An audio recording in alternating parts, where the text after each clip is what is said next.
Bonjour, c'est dans un temps de prière dernièrement que je me suis senti vraiment interpellé par le Saint-Esprit de retourner, relais, j'étais complètement sur autre chose, mais de retourner dans le livre de l'Exode et le traverser, de chercher simplement le cœur de Dieu.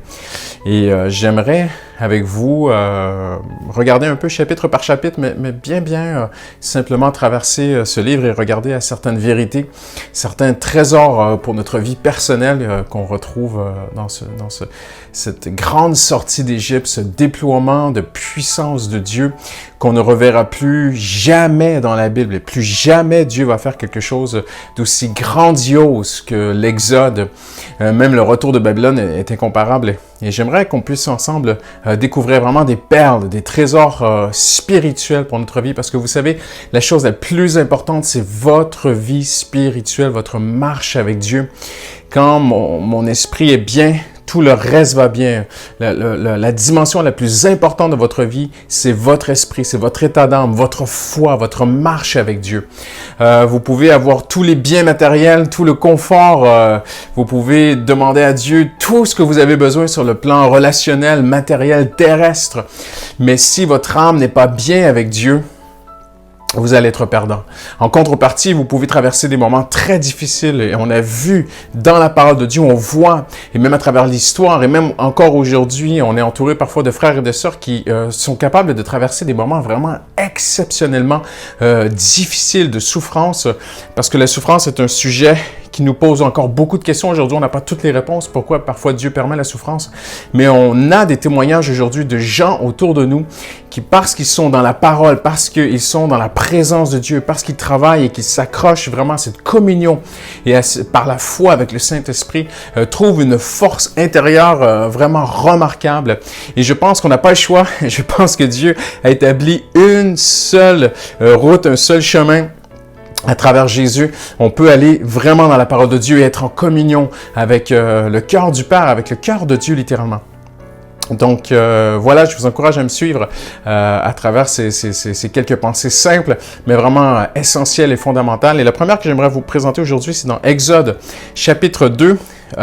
Vous connaissez un petit peu l'histoire, donc on va traverser, on va passer par-dessus la naissance de Moïse. On sait que après Joseph, eh bien, les fils d'Abraham, Isaac, maintenant Jacob et tous les fils de Jacob se sont établis en Égypte autour de Joseph. Joseph était le numéro 2 et la jeunesse se termine ainsi. Et on arrive dans Exode, chapitre 1er. Vous pouvez le lire, hein, c'est un très très beau livre. Eh bien, le peuple d'Israël, les Hébreux en fait, les fils de Jacob, et ces 12 tribus se sont vraiment proliférés en Égypte. Et là, les Égyptiens, vraiment, les haïssent, la Bible dit, vraiment, ils ont une haine pour eux. Ils ont fait d'eux des esclaves, ils les ont asservis. Et de cet esclavage, de cette souffrance, au milieu de toute cette douleur, va naître un bébé qui sera appelé Moïse, qui sera pris par la fille de Pharaon. Et vous connaissez l'histoire. Et donc, je vais sauter par-dessus tout ça et arriver au chapitre 2, parce que Moïse va croire au chapitre 1er. Même chapitre 2e, Moïse va croire qu'il peut sauver son peuple et il va être profondément déçu. Il devra fuir et aller jusqu'à Madian, au-delà du désert du Sinaï, bien au-delà du désert du Sinaï, hein, géographiquement. Et Moïse va vivre. Et pour Jéthro, hein, et il va marier sa fille, Séphora. Et la Bible dit au chapitre 2, verset 21, c'est là que vraiment j'aimerais attirer votre attention. Ça dit que Moïse s'installa. Il s'installa. Mais c'est très interpellant parce que dans l'hébreu, ce n'est pas le mot s'installer, mais c'est le mot plaisir, satisfait, être heureux. Et je le lis pour vous en verset. Et Moïse décida de s'installer chez cet homme qui lui donnait en mariage sa fille Séphora. Donc, en d'autres mots, Moïse s'installa. Moïse vit, et c'est la version anglophone, elle est très intéressante, elle dit, Moïse vit cela, il vit cette vie qui lui était présentée comme une vie heureuse, une vie de satisfaction, une vie de bonheur. Il lui parut bon de s'installer chez Jéthro. Mais ce n'était pas la volonté de Dieu, peut-être juste temporairement. Et voyez-vous, parfois en tant que chrétien, on peut chercher une vie de confort, une vie où il peut nous paraître on est en train de s'installer, peut-être que vous vous êtes marié, que vous commencez à avoir des enfants, vous avez peut-être acquis un premier appartement ou une demeure ou une maison et votre vie commence à se poser, à s'installer, à être dans un certain confort. Mais ce n'est pas la volonté de Dieu que ses enfants deviennent pantouflards. Maintenant, Dieu veut nous bénir. Ça, j'en suis profondément convaincu. Dieu veut bénir ses enfants de toute... La Bible le mentionne. Dieu veut nous bénir, il veut nous protéger, il veut nous garder. Le Seigneur a une vie de bonheur pour vous et moi. Mais j'aimerais bien souligner que comme le Seigneur avait une autre vie pour Moïse, Moïse n'espérait plus, Moïse ne pensait plus, Moïse n'y croyait plus, on va le voir plus tard. Il va refuser l'appel de Dieu. Il se croit vraiment pas à la hauteur. Mais Dieu avait une autre vie pour Moïse. Moïse se voit ici dans une toute petite vie, bien tranquille, bien sécurisée, bien calme. Voilà, je suis dans ce petit village, cette petite communauté, je suis tranquille, tout va bien. Ma vie, elle est bien. Il lui plut de s'installer là-bas, alors qu'il était prince d'Égypte. Alors qu'auparavant, il y a quelque temps, il espérait libérer son peuple, il espérait servir Dieu, mais il a été déçu. Et là, il se referme sur cette petite vie tranquille, mais ce n'est pas la volonté de Dieu. Et la Bible dit juste après, ça c'est le verset 21, et juste après, la Bible continue en disant, mais son peuple souffre.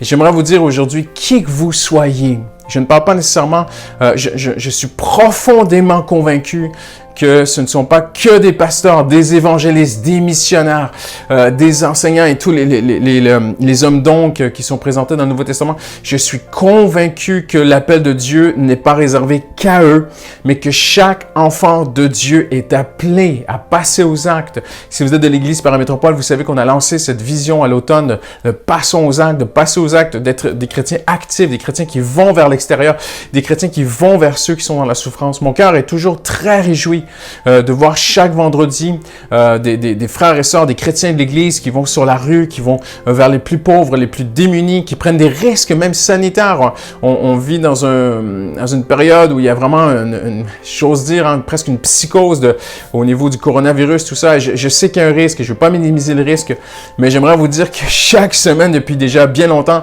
on a des chrétiens qui, eux, vont à la rencontre des gens qui ont parfois de l'hépatite, le sida, qui ont des maladies, qui ont des verrues sur les mains, qui sont dans un état sanitaire vraiment très, très, très déplorable. Ils se mettent à risque. Bien sûr qu'ils prennent leurs précautions, mais ils se mettent à risque, ils vont vers eux. Et ça me touche beaucoup de voir cet évangile. À l'Église Paramétropole, on le fait, mais je sais aussi qu'il y a beaucoup d'autres églises sur Paris qui le font. Et voyez-vous, on est appelés, peut-être pas tous appelés à aller vers la rue et les SDF, mais nous sommes tous appelés à aller vers l'extérieur.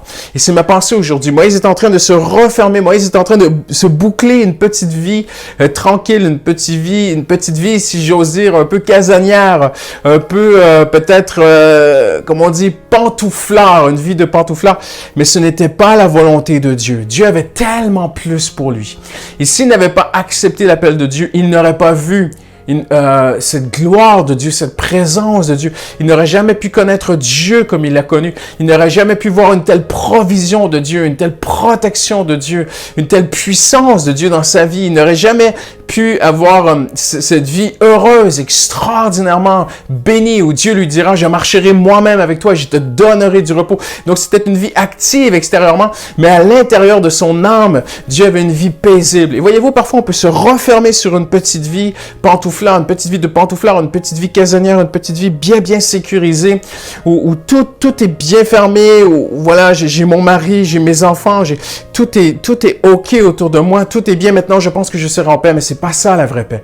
La vraie paix, c'est celle que Dieu met dans notre cœur à l'intérieur. Et Moïse ici représente un homme qui a répondu à l'appel de Dieu, qui est entré dans une vie active, une vie de risque, une vie pas toujours facile, une vie de combat, une vie parfois où même le peuple de Dieu s'est levé contre lui. Mais au final, on trouve un homme à la fin qui est saint dans son corps, dans son âme. Et l'apôtre Paul dit, nous n'avons pas reçu un esprit de peur, mais un esprit de force, d'amour. Et il utilise le mot en grec, saint d'esprit.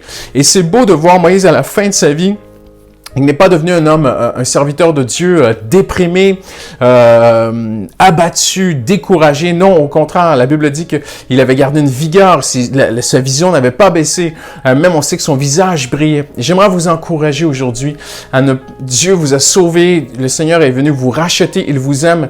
Mais le Seigneur a une vie pour vous axée vers l'extérieur, axée vers vos voisins, vos proches, votre famille, vos collègues, ceux qui ne connaissent pas encore Jésus, ceux qui souffrent. Il y a des gens autour de vous qui sont dans un grand désarroi aujourd'hui. Et puis, si on nous, chacun d'entre nous, nous placer devant Dieu et dire, Seigneur, me voici, envoie-moi, Seigneur. Aujourd'hui, Seigneur, j'aimerais te servir, j'aimerais être à ton service. Seigneur, tu n'as pas une vie de pantouflard pour moi, tu n'as pas une vie juste de confort. Seigneur, je veux y aller, je veux te servir, je veux vivre pour toi. Et vous savez, j'ai travaillé pendant des années encore aujourd'hui, j'aime beaucoup les jeunes, et pendant des années, j'étais beaucoup au contact de jeunes, et on voit les jeunes qui rêvent, on voit les jeunes qui certains veulent devenir des missionnaires, d'autres veulent devenir ont toutes sortes de rêves pour Dieu, et c'est parfois extraordinaire de voir ces jeunes, mais quand on les voit évoluer avec les années, ça fait plus de 20 ans que j'évolue avec les jeunes, on les voit se marier, on les voit s'établir, on les voit commencer à découvrir une sécurité financière, s'acheter une bonne voiture, un joli appartement. Toutes ces choses-là sont bien, il n'y a pas de souci. Mais à un moment donné, on peut se refermer sur une jolie petite vie tranquille, une petite vie tranquille. Voilà, je vais au culte le dimanche, je paye ma dîme, je m'implique un peu à l'église, mais sans plus, je ne veux pas trop prendre de risques.